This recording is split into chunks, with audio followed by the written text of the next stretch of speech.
Selamat pagi, Bapak Ibu Saudara sekalian yang kami kasih dalam Tuhan Yesus Kristus. Selamat berjumpa kembali dengan kami dari Restoration Christian Church di Los Angeles. Hari ini tanggal 15 Juni tahun 2025 di Amerika kami merayakan Hari Bapa.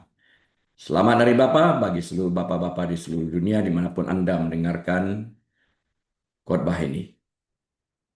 Saya Harili, Gembala Sidang, dan saya akan memberikan judul kepada pembahasan firman Tuhan pagi ini, kepedulian seorang ibu. Kita awali dengan doa. Tuhan, kami terima kasih berbicara kepada kami siap mendengarkannya saat kami melakukan kebenaran firman-Mu, kebenaran itu yang memerdekakan kami. Dalam nama Tuhan Yesus. Amin. Mari kita buka Alkitab kita kepada Injil Yohanes, pasal yang kedua, ayat 1 sampai dengan ayat yang kelima. Yohanes 2 ayat 1 sampai 5. Saya baca untuk kita sekalian. Ini judulnya tentang perkawinan di Kana ya. Pada hari ketiga ada perkawinan di Kana yang di Galilea. Dan ibu Yesus ada di situ. Yesus dan murid-muridnya diundang juga ke perkawinan itu. Ayat 3. Ketika mereka kekurangan anggur, ibu Yesus berkata kepadanya, "Mereka kehabisan anggur."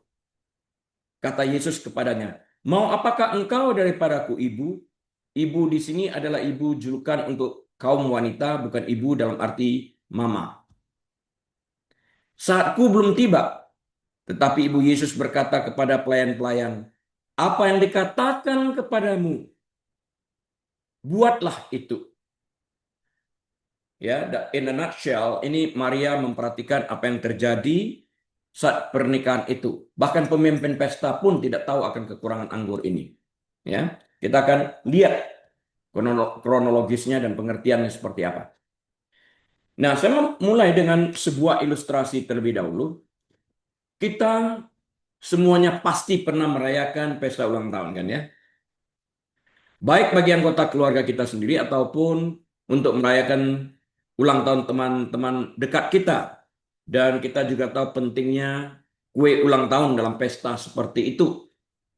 Ya, hari ini saya ingin membagikan sebuah ilustrasi tentang bencana kue ulang tahun sebagai gambaran kehabisan anggur. Walaupun nggak persis sama, tapi kira-kira kita dapatkan idenya. Ya, jadi ilustrasi tentang bencana kue ulang tahun sebagai gambaran kehabisan anggur pada pesta perkawinan di Kana sesuai sosial budaya yang berlaku pada zaman itu. Ini penting. Bayangkan ada sebuah pesta ulang tahun dari seorang sahabat kita yang bernama Sarah, pesta ulang tahun yang ke-30. Kita telah merencanakan selama berbulan-bulan sebuah pertemuan kejutan di taman favoritnya Sarah. Semua orang telah tiba, excited. Makanan telah tersaji, dekorasinya pun baik. Dan Sarah berseri-seri menghadapi hari yang berbahagia ini. Saatnya tiba untuk kejutan besar. Kue ulang tahun, acara puncak dari pesta ulang tahun. Kita telah membayangkan wajah Sarah yang berseri-seri dan saat kita mengeluarkan kreasi coklat fudge 3 tingkat yang luar biasa, kesukaan Sarah. Kita masuk ke ruang tempat biasanya kue disimpan, hanya untuk menemukan ruangan tersebut kosong yang menganga di tempat yang seharusnya. Nggak ada apa-apa di sana. Hati kita pun hancur. Kita dengan panik mencari, memeriksa setiap tas, setiap kotak. Tidak ada kue di sana. Kue yang merupakan puncak perayaan tidak ditemukan dimanapun. Sekarang mendadak kita ingat, kue tersebut tinggal di meja dapur karena kita tergesa-gesa meninggalkan rumah, pikir sudah masuk dalam mobil, ternyata belum.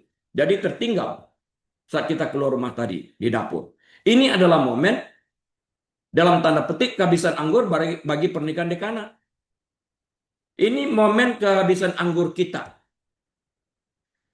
Pesta meskipun tetap indah, kehilangan elemen krusialnya yang diantisipasi. Ada kebutuhan yang tiba-tiba dan sangat mendesak. Puncak acara, kue ulang tahun nggak ada.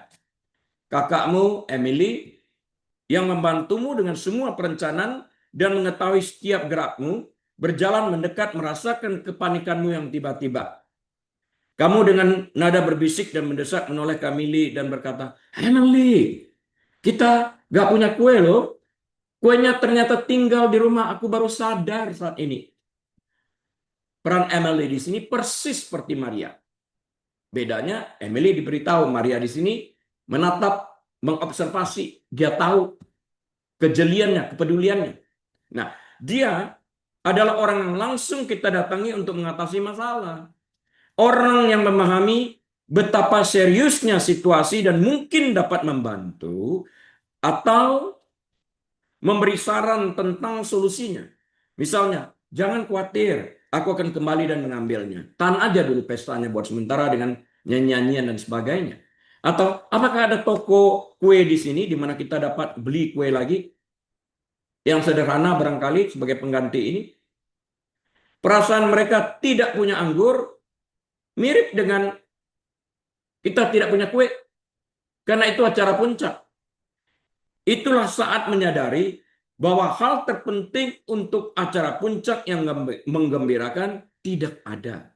Yang mengarah pada permohonan segera dan penuh harapan kepada seseorang yang mampu menengahi untuk memecahkan masalah. Dalam hidup kita ini, kita pernah mengalami kehabisan anggur atau kue ulang tahun tidak ada. Kita butuh seseorang yang dapat kita andalkan untuk memberikan kepada kita sebuah solusi terhadap masalah yang ada. Jika mata kita hanya tertuju pada masalah tidak adanya anggur atau tidak adanya kue ulang tahun, bukankah semua orang lain juga melihat hal yang sama? Apakah kita akan bertindak di dalam hal ini? Kita butuh seseorang yang dapat tembus pandang, melewati masalah yang ada, dan membawa sebuah solusi yang kita butuhkan pada saat yang kritis, seperti cerita di atas ini. Harus ada orang yang dapat tembus pandang untuk menyediakan sebuah solusi cepat dan tepat, akurat. Hari ini kita akan membahas ayat ini melalui pengamatan seorang ibu sederhana terhadap apa yang terjadi dalam sebuah pesta pernikahan dan bagaimana pengamatan ibu ini, observasi ibu ini berdampak terhadap masa depan anaknya.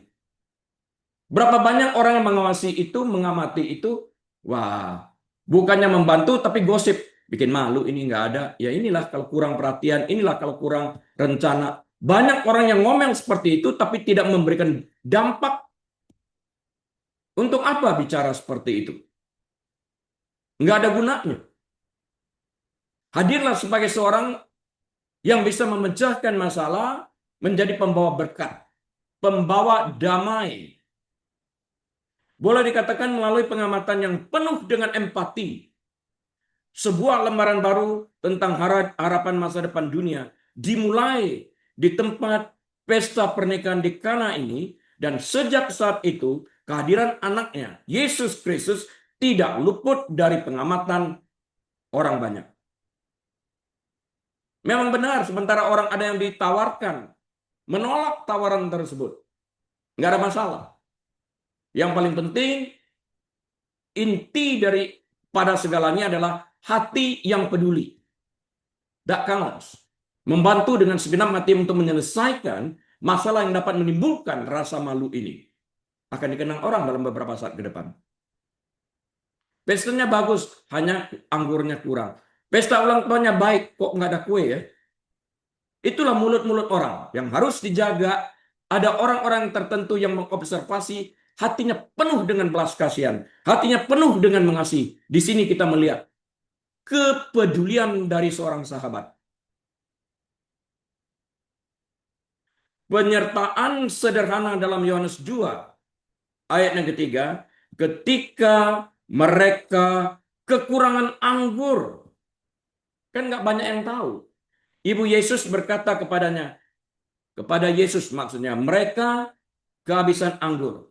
Sebuah pernyataan singkat berdasarkan observasi, berdasarkan pengamatan Maria, ibu Yesus, tanpa, saya ulangkan, tanpa, sekali lagi, tanpa memberikan beban kepada Yesus untuk melakukan sesuatu. Hanya pemberitahuan. Kita lihat bagaimana respon Yesus. Ini luar biasa.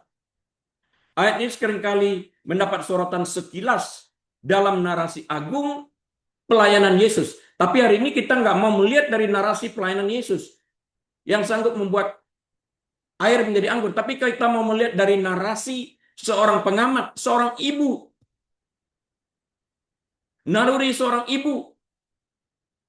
Apakah dia mengamati dan kemudian memberikan solusi, atau dia mengamati dan kemudian bergunjing? Bergunjing artinya ya gosip. Tidak memberikan solusi, mengeruhkan suasana. Maria bijak banget di dalam hal ini. Namun dalam beberapa kata yang sangat mendalam ini, mereka kehabisan anggur, terdapat jalinan mendalam yang dijalin dengan empati manusia, pengaturan waktu ilahi, dan masa depan penebusan yang terungkap dengan tenang, santai, tanpa ribut-ribut. Tapi mampukah kita melihat pesan berita yang disampaikan Maria ini, mereka kehabisan anggur dan kemudian air berubah menjadi anggur, sebagai pernyataan ilahi, tembus pandang, melihat siapa jati diri Yesus sesungguhnya. Itu menentukan kita di dalam membaca Alkitab. Dan kemudian bagaimana kita mengaplikasikannya di dalam kehidupan keseharian kita. Kita bukan hanya sekedar melihat, ya Maria peduli. Apakah kita peduli memiliki hati seperti itu? Ini ditentukan pada waktu orang mengalami masalah. Hadirkah kita di dalam kehidupan orang tersebut saat kita mengobservasi, membantu untuk memberikan jalan keluar? Ini yang menentukan. Itu sahabat. Itu orang yang peduli. Ayat ini berfungsi sebagai poros penting yang mengubah halaman dari kehidupan pribadi Yesus ke manifestasi publiknya. Di sini transisinya. Semuanya dipicu oleh pengamatan tajam seorang ibu dan pemahamannya yang unik tentang potensi putranya. Ya, dia tahulah 30 tahun membesarkan Yesus. Kita tahu kebiasaan anak-anak kita juga. Ini adalah undangan untuk mengeksplorasi kedalaman persepsi Maria dan implikasi monumental dari mujizat perdana Yesus bagi masa depannya dan bagi keselamatan umat manusia. Kita bisa lihat nggak persepsi positif banget daripada Maria ini? Seorang ibu sederhana yang diberi tanggung jawab membesarkan anak Allah. Ketajaman penglihatannya, kepositifan pemikirannya, kepeduliannya kepada orang lain. Jangan-jangan ada orang yang saat mendengar khotbah ini peduli hanya kepada diri sendiri. Dari diriku kepada diriku. Ini jelek ini, sifat seperti ini. Pernikahan di Kana dan pengamatan Maria. Maria ini manusia seperti kita. Kita mau belajar melihat, memandang cara dia mengobservasi. Ini perlu.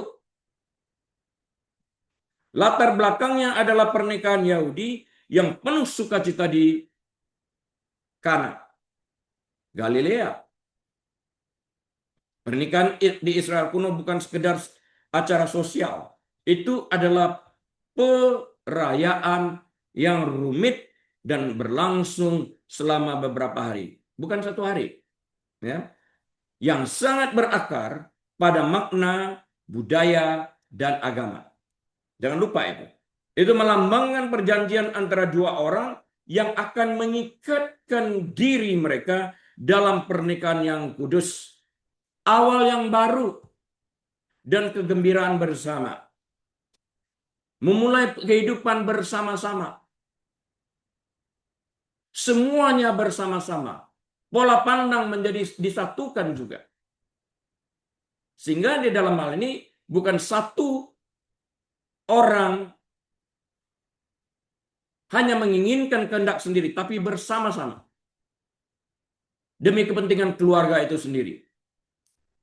Di sini dimulainya, di pernikahan di Kana ini. Ya. Ini dimulai. Pernikahan ini dimulai sejak di Taman Eden, waktu Tuhan menikahkan Adam dan Hawa. Berkelanjutan sampai hari ini. Mengakhiri acara seperti itu, terutama sebagai keluarga, membawa serta harapan dan keramah tamahan dan berkat. Bagaimana kalau kehabisan anggur? Ada sesuatu yang off, kan? Ke dalam suasana yang meriah inilah Yesus, ibunya, dan para pengikutnya diundang untuk ikut merasakan kebahagiaan tersebut. Yesus hadir pada saatnya Bapa untuk memulai sebuah pelayanannya. Sebuah panggung disiapkan pada pernikahan di Kana ini. Di tengah tawa, gembira ria, musik, dan pesta, krisis yang tidak kentara mulai terungkap dan terpandang tajam berdasarkan pengamatan seorang ibu bernama Maria. Rincian perayaannya itu seharusnya ditangani dengan sangat hati-hati, tetapi kelalaian atau mungkin lonjakan tamu yang tidak terduga karena pada waktu itu modalnya seperti itu kan ya, dapat menyebabkan timbulnya situasi yang dapat memalukan. Anggur habis. Yesus hadir di sana. Murid-muridnya hadir di sana untuk menyaksikan semuanya ini. Disinilah Maria, ibu Yesus, melangkah maju. Pengamatannya bukanlah pemberitahuan biasa. Itu mencerminkan kepekaan yang mendalam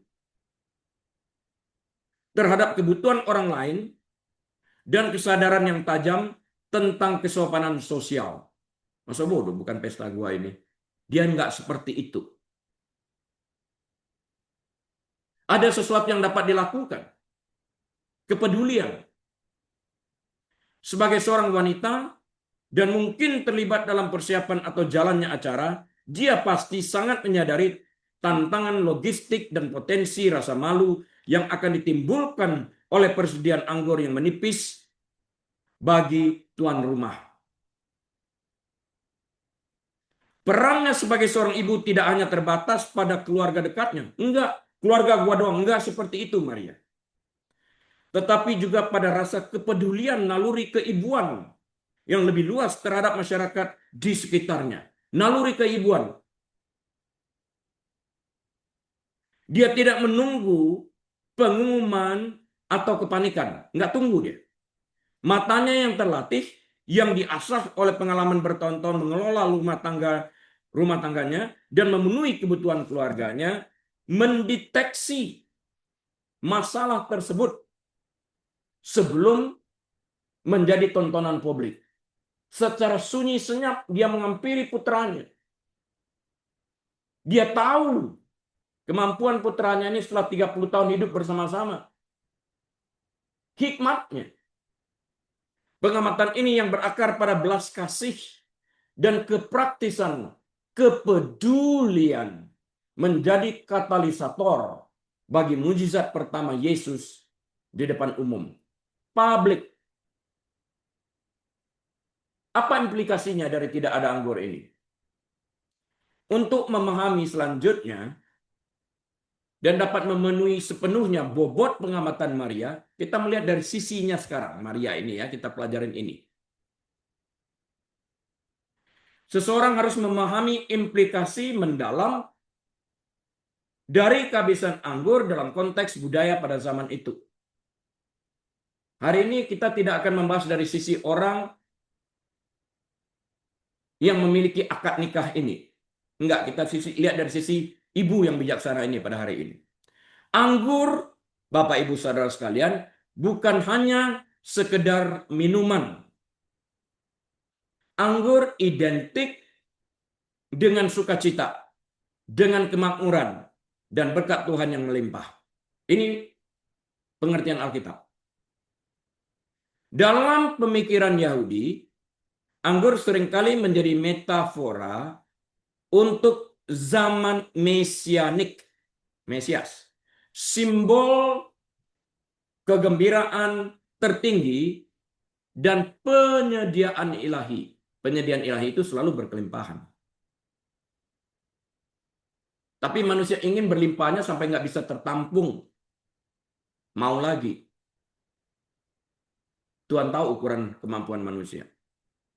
Kehabisan anggur di sebuah pesta pernikahan bukan hanya merepotkan, itu adalah aib sosial yang mendalam bagi keluarga tuan rumah.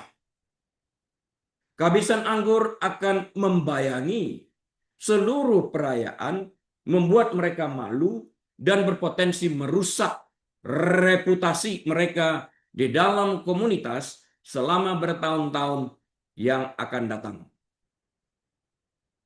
Bayangkan dulu. Bisikan-bisikan yang teredam, tatapan mata yang sopan namun tajam. Kok nggak ada anggur sih?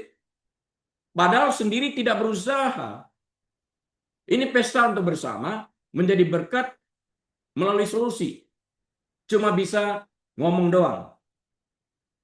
Ketegangan yang nyata yang akan merusak atau merasuki suasana yang penuh kegembiraan ini dirusak oleh kehabisan anggur.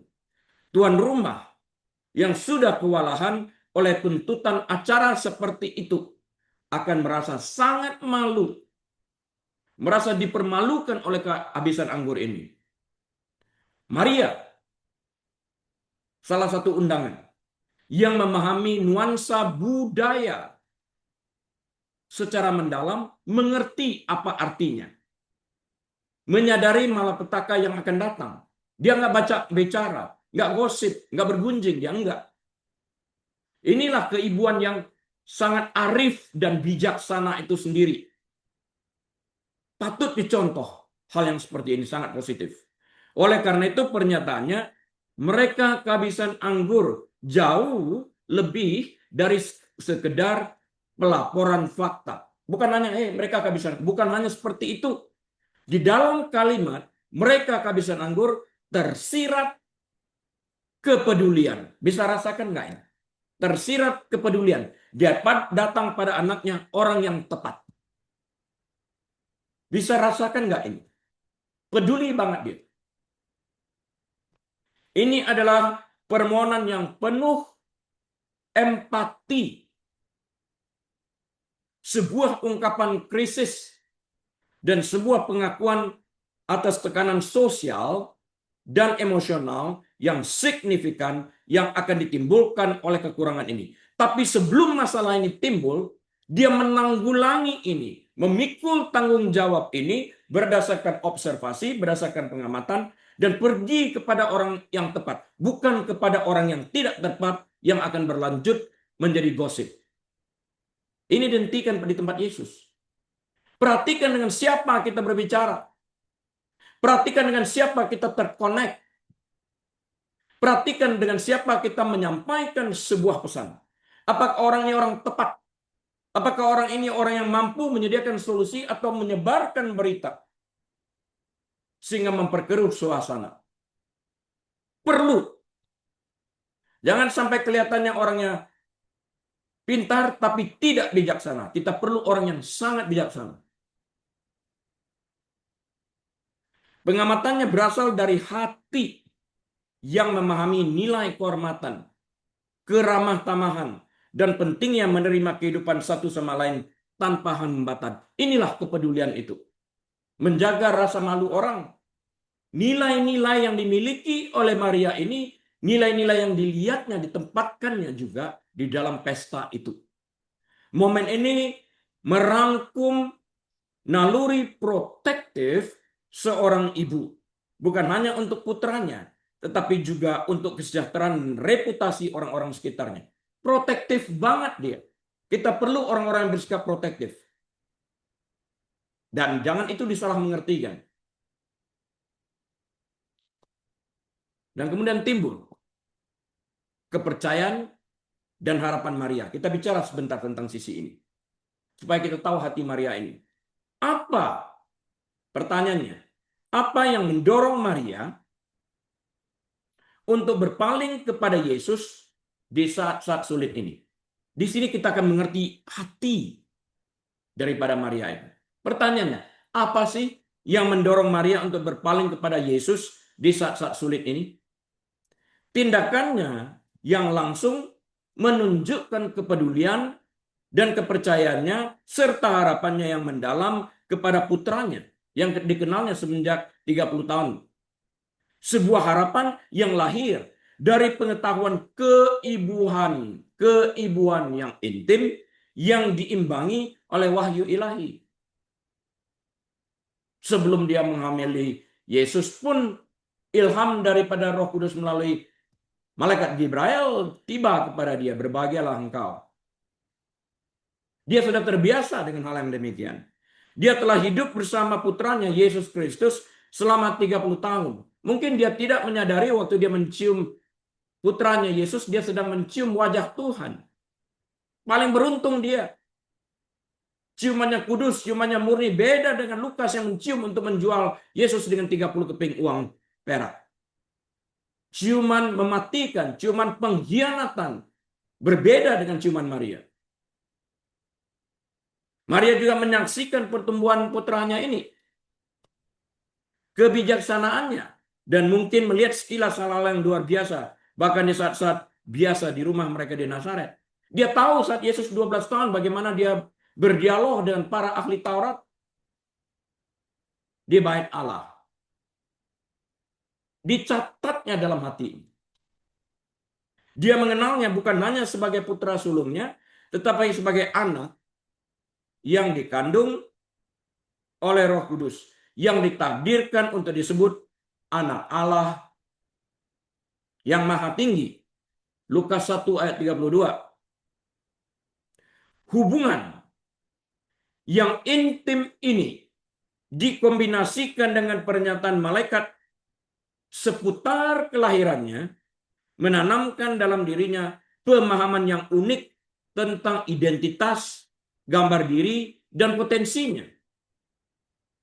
Kata-katanya, mereka kehabisan anggur yang disampaikan langsung kepada Yesus bukanlah permintaan untuk Yesus segera melakukan sesuatu untuk menyelesaikan masalah yang ada, dan juga bukan sekedar permintaan biasa yang tidak memerlukan jawaban. Sekedar laporan. Disinilah kita lihat hati Yesus yang peduli. Bagaimana waktu kita mendengar laporan orang? Apakah hati kita peduli? Hatiku lagi sedih. Apakah kita peduli pada waktu kita mendengar laporan itu? Ada sementara orang, ya dia kan nggak minta tolong kepada gue. Ngapain gue harus peduli? Minta tolong dulu dong. Nah ini kan repot. Jika pemikirannya seperti itu, engkau adalah orang yang tidak memiliki hati nurani kepedulian kepada kebutuhan orang lain. Orang itu mengatakan hatiku sedang susah, berarti dia membutuhkan sebuah jalan. Empati. Beberapa kata penting, beberapa baris kata-kata pun cukup untuk menyampaikan kepedulian kita ini kepada orang tersebut. Atau memberikan telinga sekedar untuk mendengarkan. Ini hati yang peduli.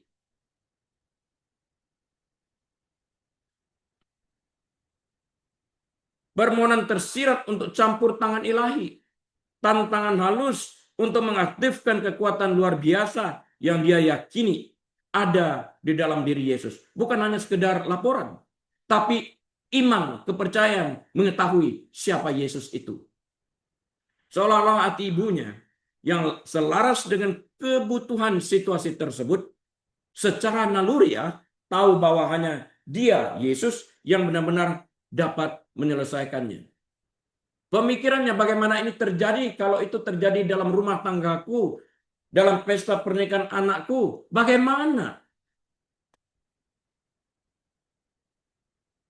Sebuah laporan biasa ditanggapin oleh Yesus.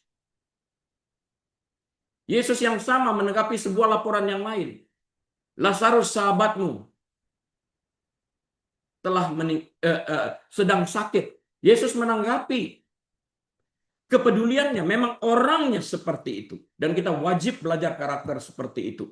Peduli terhadap orang lain. Jangan sampai kita tidak peduli. Ini tidak percuma kita berdoa jadikan aku mirip seperti engkau Yesus. Tapi kita nggak peduli.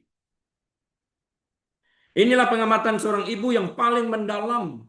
Melihat bukan hanya sebuah masalah, tetapi mengenali solusi khusus dan unik yang terkandung dalam diri putranya sendiri.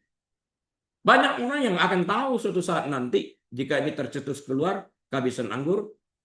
Tapi berapa orang yang memiliki kemampuan kepedulian ini? Hati yang peduli. Maria orang pertama, cepat, tegas. Dia tidak mencari solusi dari para pelayan. Dia tidak mencari solusi dari para pelayan atau dari para pengurus atau dari para tamu lainnya. Menjadi gosip nanti. Tatapan yang tidak tergoyahkan dan penuh harapan tertuju pada Yesus semata-mata. Imannya yang mungkin masih berkembang cukup kuat untuk menghadirkan Yesus putranya dengan situasi yang mustahil. Percaya bahwa sifat dan kehadiran Yesus di dunia ini adalah untuk mewujudkan hal yang mustahil. Dan bisa dijadikan. Dengan pengertian lain, tidak ada yang mustahil pengertiannya nanti bagi Tuhan. Mustahil dijadikan bisa. Ya. Tanggapan Yesus dan waktu ilahi. Kita lihat di sini, jangan terburu-buru kita menilai apa yang Yesus katakan. Kita mesti melihat konteksnya. Tanggapan Yesus kepada ibunya sering dianggap sebagai teguran. Benarkah? Mau apakah engkau dariku, ibu, saatku belum tiba? Ini Yohanes 2 ayat keempat. Kelihatannya yang kasar ini. Jawaban yang tampaknya kasar ini yang menggunakan ibu, woman. Woman, bahasa Inggrisnya. Ibu. Alih-alih mama, mother. Sapaan hormat yang umum dalam budaya itu. Dan kita juga memanggil sebutan mama kepada ibu kita. Menandakan adanya perubahan dalam hubungan mereka. Dari mama berubah menjadi ibu. Wanita lain, wanita biasa. Dia memisahkan dirinya pada saat ini, detik itu. Menyatakan dirinya, saat ini dimulai pelayanan ini, aku putra Allah. Allah Bapakku. Dan engkau layaknya ibu-ibu yang lain. Ibu yang hanya melahirkanku. Karena Tuhan tidak beribu. Tidak berbapak. Dia ada dengan sendirinya. Di sini terjadi pergeseran dalam cara memanggil Maria ibunya dari mama menjadi ibu seperti panggilan yang ditujukan bagi kaum ibu layaknya. Dia bukan lagi sekedar putranya, tetapi putra Allah yang memulai misi ilahinya. Waktunya mengacu pada puncak pekerjaan penebusannya, khususnya penyalipan dan kebangkitannya. Waktu yang ditentukan oleh Bapaknya bukan oleh kenyamanan manusia akan kebutuhan sosial. Ubah air menjadi anggur. Bukan itu. Perubahan panggilan ini dari mama ke ibu menyoroti ketegangan antara urgensi manusia dan waktu ilahi. Maria yang masih beroperasi dalam ranah temporal kebutuhan langsung membawa masalah sosial yang mendesak kepada anaknya Yesus Kristus Mesias. Namun Yesus sadar akan jadwal waktu yang lebih tinggi dan kekal. Namun meskipun tanggapan Yesus tampaknya tidak memihak, namun iman Maria tidak tergoyahkan. Instruksi Maria selanjutnya kepada para pelayan, apa yang dikatakan kepadamu, buatlah itu. Ini pernyataan yang solid, penuh dengan iman. Jangan sampai ketinggalan membaca ayat ini. Merupakan bukti kepercayaan Maria yang mendalam, tidak tergoyahkan. Ia tidak membantah tidak putus asa. Sebaliknya ia secara implisit meyakinkan mereka dan dirinya sendiri bahwa terlepas dari perkataan Yesus yang tadi mengatakan, mau apakah engkau dariku, ibu? Ya, terlepas dari itu, ia akan bertindak. Jangan, dan di sini kita lihat lagi kehebatan Maria, keluasan cara berpikir. Dia tidak tersinggung.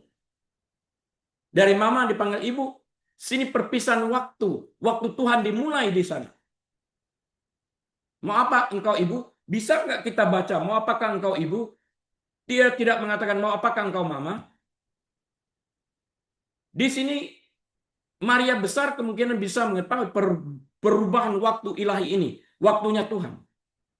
Karena itu dia berani mengatakan sekarang apapun yang dikatakan, ini saatnya lakukan aja itu. Ini iman. Jadi perkataan waktuku belum tiba itu jangan diartikan dalam konteks dia tidak mau. Karena nggak ada konteks yang mengatakan itu. Di sini kita lihat perubahan, penyataan dirinya sebagai putra Allah. Di sana dimulai. Jadi Maria meyakinkan apapun yang dikatakan Yesus, kerjakan aja. Momen ini menggarisbawahi kebijaksanaan Maria yang tenang dan imannya yang gigih, kuat, kokoh, tidak tergoyahkan, menyadari bahwa bahkan seorang putra Allah karena kepedulian sesama manusia ketika dihadapkan kepada kebutuhan manusia akan sanggup meluluhkan hati Allah untuk memenuhi permintaan manusia. Ini juga yang dikatakan oleh Maria dan Marta. Namun kami tahu apapun yang engkau minta kepada Allah, ia akan melakukan ini. Iman dapat meluluhkan hati Allah. Pengamatannya ditambah dengan keyakinannya yang teguh, menjadi dorongan lembut yang memulai pelayanan Kristus di depan umum. Publik dimulai di sana. Masa depan Yesus, tanda pertama, ini masa depan sang anak. Mujizat di Kana bukan sekedar pertunjukan ilahi. Itu adalah tanda pertama. Tanda pertama. Sign. Yang lalu kita bicara kalau sign harus diartikan. Lampu merah harus kita artikan. Artinya stop. Nggak boleh jalan. Bisa tabrakan. Tanda belok kanan. Kemudian ada tanda silang. Artinya tidak boleh belok kanan. Harus dipatuhi. Tanda-tanda rambu lalu lintas ini harus diartikan. Nah, tanda-tanda dalam Alkitab pun harus diartikan. Tanda pertama, air dirubah menjadi anggur, harus diartikan dalam konteks tanda itu sendiri yang akan kita pelajari. Jangan sampai konteks lampu merah kita artikan tandanya berani, gua menyeberang jalan juga. Bukan itu, artinya stop. Jadi mujizat di Kana bukan sekedar pertunjukan kuasa ilahi. Itu adalah tanda pertama Yesus sebagaimana dinyatakan Yohanes secara eksplisit dalam Yohanes 2 ayat yang ke-11. Peristiwa ini menandai dimulainya masa depan sang anak sebagai Mesias yang menandai transisinya dari kehidupan pribadi ke pelayanan publik berupa pewahyuan dan penebusan dari anak tukang kayu ke anak Allah. Dari anak tukang kayu ke anak Allah. Mau apa engkau ibu? Bukan lagi mau apa engkau mama. Perubahan transisi terjadi. Harus kita lihat pandang dari sisi ini. Dan Maria sangat bijaksana menerima ini. Jangan tersinggung. Mudah tersinggung merugikan. Kita nggak bisa lihat rencana Allah. Orang yang mudah tersinggung tidak mendapatkan informasi apa-apa nanti. Sulit. Ketika Yesus memerintahkan para pelayan untuk mengisi 6 bejana batu yang besar dengan air, yang biasanya digunakan untuk upacara pencucian, lalu mengambil sebagian dan membawanya kepada pemimpin perjamuan. Ia sedang menyiapkan panggung untuk transformasi. Ingat perkataan ini, transformasi, yang jauh lebih mendalam daripada sekedar perubahan zat kimia, di mana air H2O menjadi anggur. CaOH, alkohol, kalau itu alkohol. Air yang biasa dipergunakan untuk kebutuhan sehari-hari diubah menjadi anggur terbaik. Terbaik melebihi level baiknya anggur yang telah disediakan oleh tuan rumah. Lebih baik dari itu. Yang membuat pemimpin pesta tercengang. Bahkan mengejutkan pemimpin perjamuan yang mengomentari kualitasnya yang unggul, superioritas. Allah tidak memberikan yang kurang, lebih daripada. Itu dia. Tindakan ini menyingkapkan otoritas supranatural Yesus atas ciptaan. Itu bukan sulap ya, tetapi tindakan kuasa kreatif yang terjadi, yang menunjukkan hakikat ilahinya. Masa depan anak dimulai dengan pernyataan kemuliaannya. Kemuliaan yang disaksikan oleh murid-muridnya yang kemudian percaya kepadanya. Yohanes 2 ayat ke-11. Mujizat ini merupakan tindakan simbolis. Tindakan apa? Tindakan simbolis yang kuat. Sama seperti air merupakan simbol pemurnian di bawah perjanjian lama. Untuk cuci kaki, cuci tangan, mandi, pemurnian, pembersihan diri. Itu kan konteksnya. Kemudian diubah menjadi anggur, simbol sukacita dan perjanjian baru. Perjanjian lama transisi ke perjanjian baru. Eksternal cuci-cuci menjadi internal. Sukacita, dosa dihapuskan, ditanggungkan kepada Yesus. Demikian pula Yesus akan mengubah hubungan manusia dengan Tuhan ini. Tanda pertama ini menunjuk pada kelimpahan, sukacita, dan kehidupan baru yang akan dibawa oleh seluruh pelayanannya di depan manusia. Nah, ini adalah sekilas kerajaan yang akan diresmikannya. Kerajaan di mana hal-hal biasa menjadi luar biasa melalui kehadirannya. Yang tidak mungkin menjadi mungkin. Yang mustahil menjadi tidak mustahil lagi. Kita lihat di sana. Ini terjadi di luar implikasi fisik. Ada spiritual.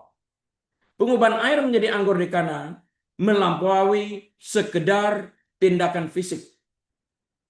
Perubahan ini membawa implikasi spiritual yang mendalam, yang menyingkapkan hakikat sejati masa depan seorang anak, masa depan Yesus ini.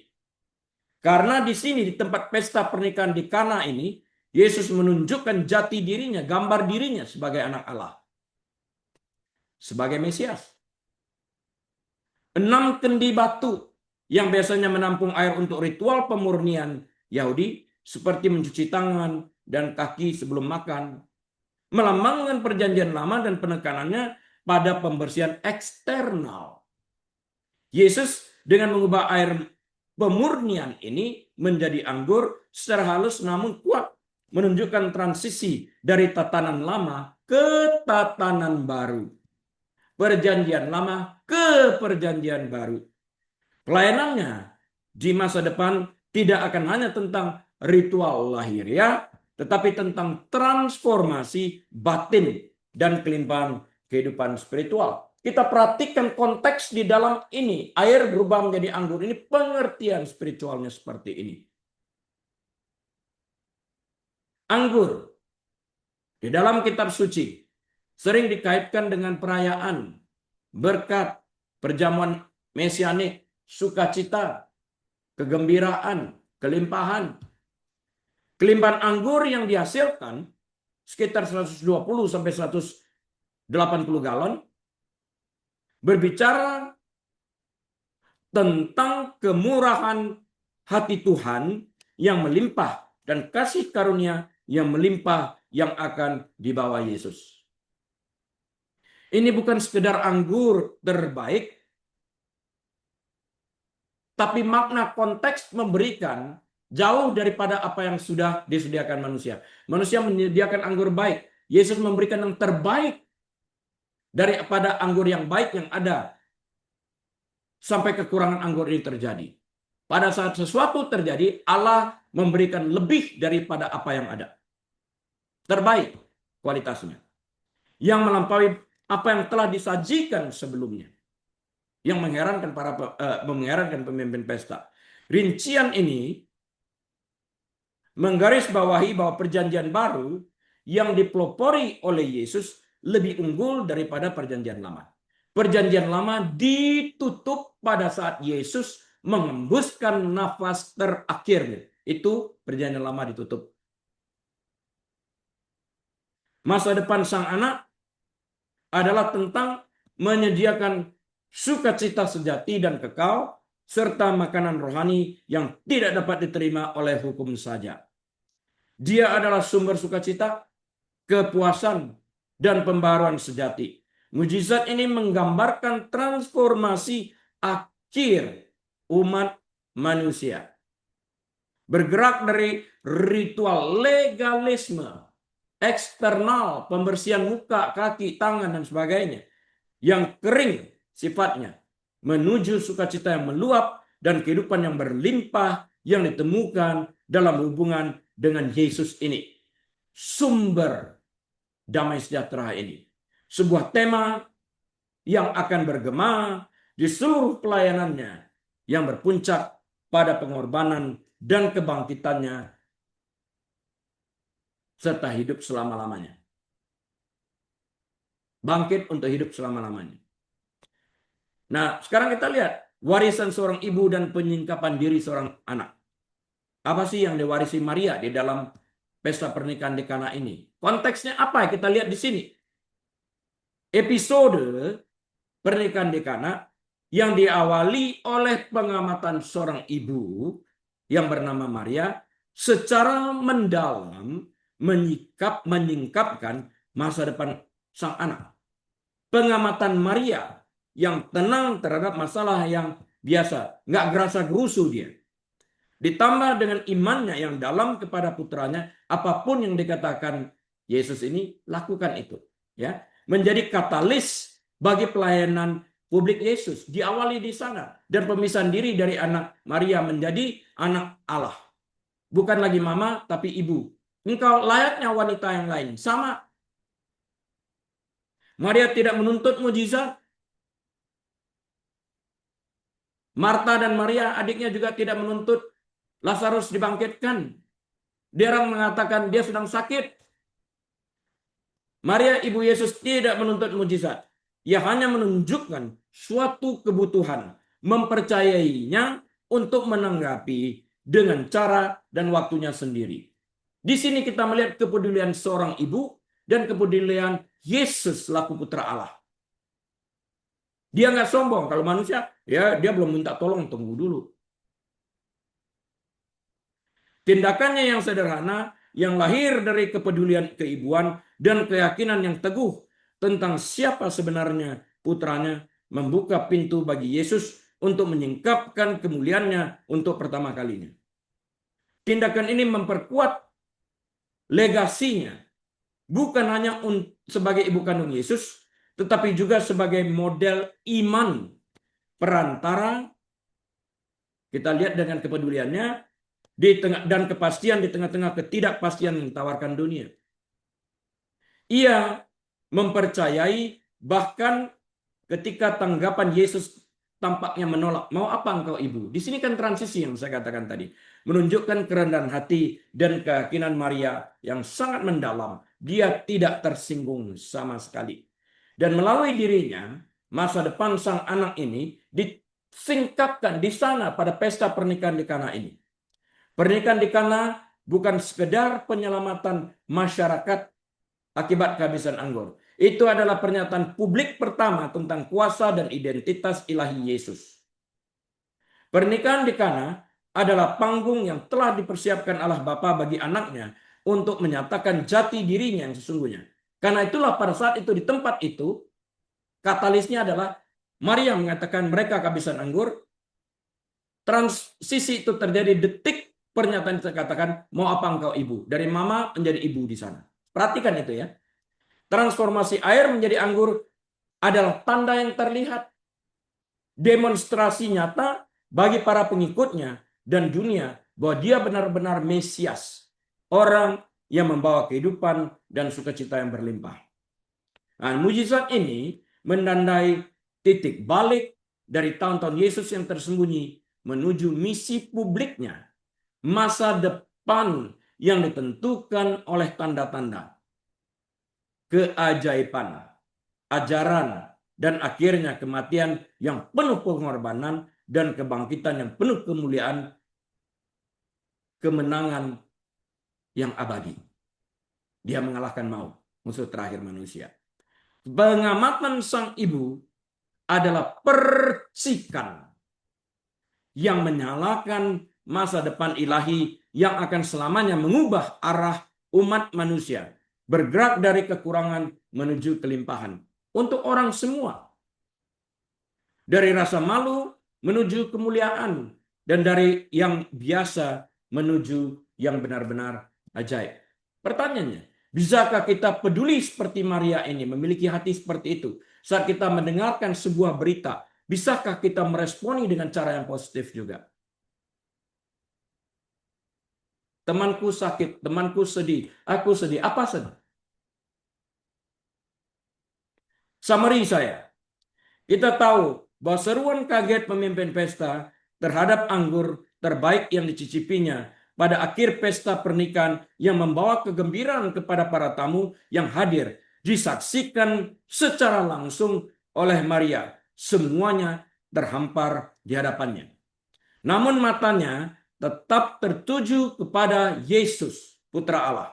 Bukan hanya air yang berubah, tetapi sesuatu dalam persepsi Maria sendiri.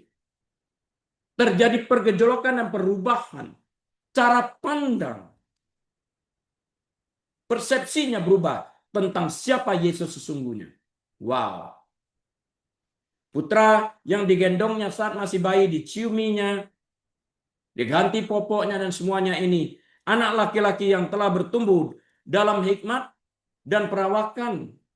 Kini terungkap dalam cahaya baru yang cemerlang. Dia bukan sekedar seorang pria yang sangat baik. Dia adalah anak Allah, putra Allah yang menyatakan kemuliaannya. Mujizat yang tidak diketahui banyak orang yang terjadi dalam kesunyian. Gak gerasa gerusu. Yang dilakukan tanpa gembar-gembor atau mencari pujian. Bahkan pemimpin pesta pun tidak tahu, merupakan konfirmasi atas nubuat yang dibisikkan kepadanya sejak lama. Yang kamu rawat ini anak Allah yang maha tinggi. Di sini pernyataannya digenapi. Sebuah kesadaran yang baru bahwa jalinan kehidupan mereka yang biasa terjalin dengan cara yang sangat luar biasa. Dampaknya pada Maria bukanlah keterkejutan, tetapi pemahaman yang mendalam dan penghormatan yang mendalam. Seolah-olah tabir telah terangkat memungkinkannya untuk melihat kekuatan yang tidak terbatas, unlimited power, yang terkandung dalam jiwa yang lembut yang disebutnya sebagai putranya. Yang pada waktu itu di pesta ini memisahkan dirinya, menyatakan pribadinya sebagai putra Allah. Bahkan di saat di kayu salib sebelum menghembuskan napas yang terakhir, dia berkata kepada murid yang dikasihnya Yohanes, "Behold your mother, behold your son." Ibu ini anakmu, anak ini ibumu. Serah terima tanggung jawab. Bukan dilakukannya kepada saudara-saudaranya yang lain yang dilahirkan setelah dia. Karena dia mengerti siapa Yohanes itu. Itu perbedaannya. Pengamatannya terhadapnya sejak hari itu dan seterusnya akan diwarnai dengan pengetahuan tentang sifat-sifat ilahinya. Kemampuannya untuk mengubah, menyediakan, dan mengungkapkan kemuliaan Tuhan dalam suasana yang paling sederhana sekalipun.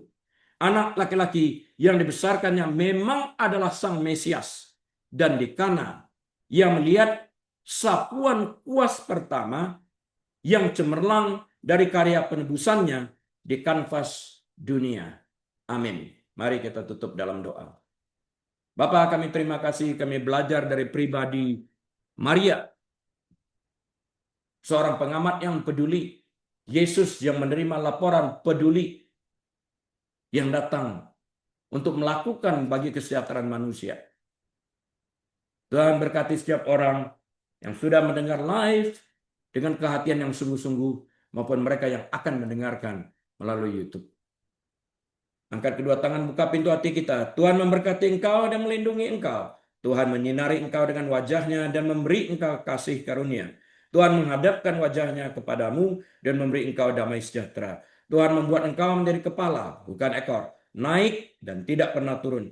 Diberkati saat engkau masuk, diberkati saat engkau keluar, diberkati bakulmu, diberkati tempat adonanmu, diberkati kandunganmu, diberkati rumah tanggamu, diberkati pekerjaanmu, diberkati pelayananmu. Apapun yang kau kerjakan dan kedua tanganmu, Tuhan membuat engkau berhasil. Dan Tuhan mengirimkan bala tentara pasukan surgawinya yang berpasukan pedang bernyala berkemah mengelilingi kita sekalian dan melepaskan kita dari mara bahaya. Dan biarlah kita membuka lembaran waktu kita ini dengan hati penuh dengan ucapan syukur. Dengan nikmat marifat dari Allah Bapa, damai sejahtera dari Tuhan Yesus, dalam persekutuan yang manis dan erat bersama dengan Tuhan Allah Roh Kudus saat ini bahkan sampai selama-lamanya. Yesus Tuhan datang kali keduanya, menyebut kita semua yang percaya kepadanya. Haleluya. Semua umat Tuhan yang menerima berkat berkata, amin. Tuhan Yesus memberkati. Dari Los Angeles, saya Rili mohon diri dan atas izin Tuhan kita bertemu kembali minggu depan. Shalom.